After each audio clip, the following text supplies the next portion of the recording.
As of March 2016, the number of humans alive in the world is at 7.4 billion people. But what if every single last one of us, everybody watching this video including you, all lived together in the same city? How big or small would this city look like, and how close together would we all have to live? Let's pause and think for a moment about where we all currently live. 60% of us live in Asia, while 16% live in Africa, 10% in Europe, 8% in North America, 5.5% in South America, just 0.5% in Australia and Oceania, and too little people to even register on the scale in Antarctica. So first off, we would have to agree on which continent or island we would migrate everybody in the world to. 50.5% of everybody in the world currently lives in a city, so we would have to convince the other 49.5% of people to come and join us. So now, assuming that we have gathered everybody together in the same place to create our city, let's look at some real-life examples to see what living so close together might actually look like. Singapore is the most densely populated country in the world right now. 5,399,000 people live in the small country of just 710 square kilometers. That means that for every square kilometer in size within the country, there are 7,605 people living out their lives on average. But Singapore is a country the size of a city, and there are much more densely populated cities than that already in the world. For reference, downtown Manhattan in New York City has a population density of 26,939 people every square kilometer. That's a lot of people very close together, but we're just scratching the surface. The densest city in the world right now is Manila in the Philippines, where you will find 41,515 people every square kilometer, but Manila's total population is relatively low, at just 1,780,000 people.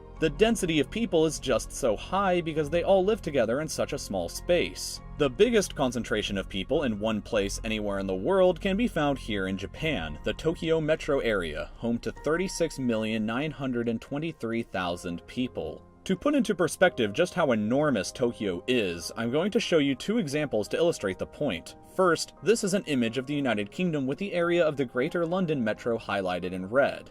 And if you think that looks big, this is the Greater Tokyo metro area highlighted in blue. It's truly gargantuan, but on to the second example. This is an image taken of downtown Tokyo, but if we zoomed out further to here, then the exact location of downtown grows much harder to find.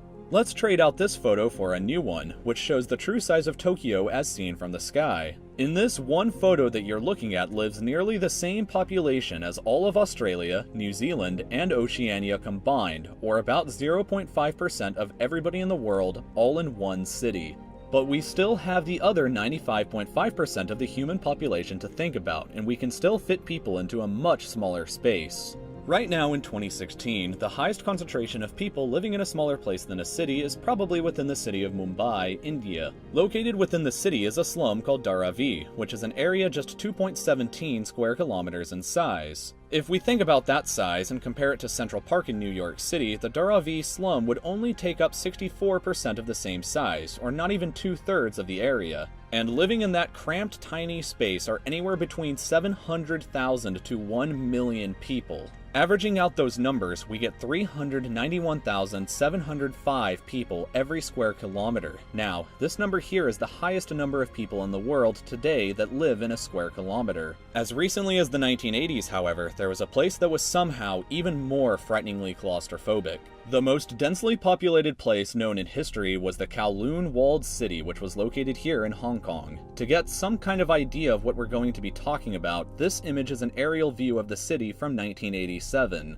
You can kind of get some scale of it by looking at the basketball courts over here on the right or the trucks over here on the left, but the overall total area of these buildings is just 0.26 square kilometers. Another way to possibly imagine how tiny that really is this way. Here are 3 American football fields side by side. The Kowloon Walled City would be just a little bigger than them put together. And 33,000 people were living in that tiny space, meaning that if we stretched that out to a full square kilometer, the population density would be 1.2 million people. Living that close together would look something like this image, and this number is the absolute limit that we've ever seen in the real world of how many people can live together in such a small area. So now let's visualize how big our hypothetical global city would have to be according to the different population densities that we have been discussing.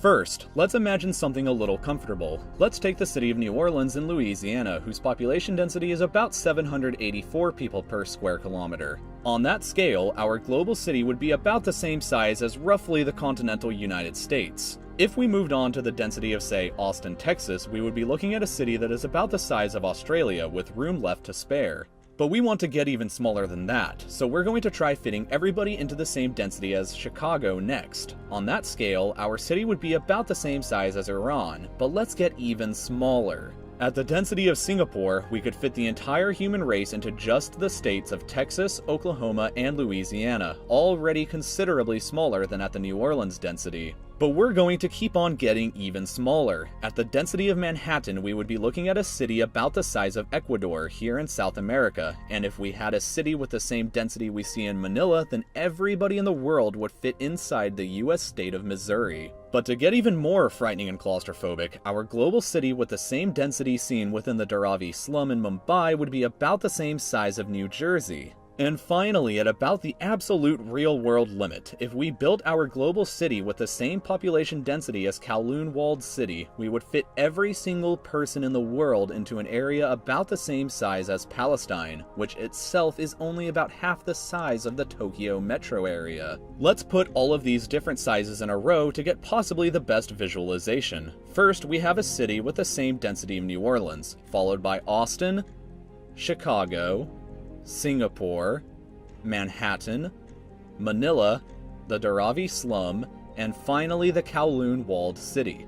Whichever way you look at it, living together in the same city would be both bizarre and leave an enormous amount of empty space left in the world. I hope that you enjoyed watching this video, and if you did and want to stay updated with videos just like this in the future, I hope that you will consider subscribing to my channel by clicking here and liking this video. You can check out some other videos I've made over here on the left if you're interested in additional content, and feel free to join the discussion about this video in the comments below. As always everybody, thank you so much for watching, and we'll see you all again in 2 more weeks.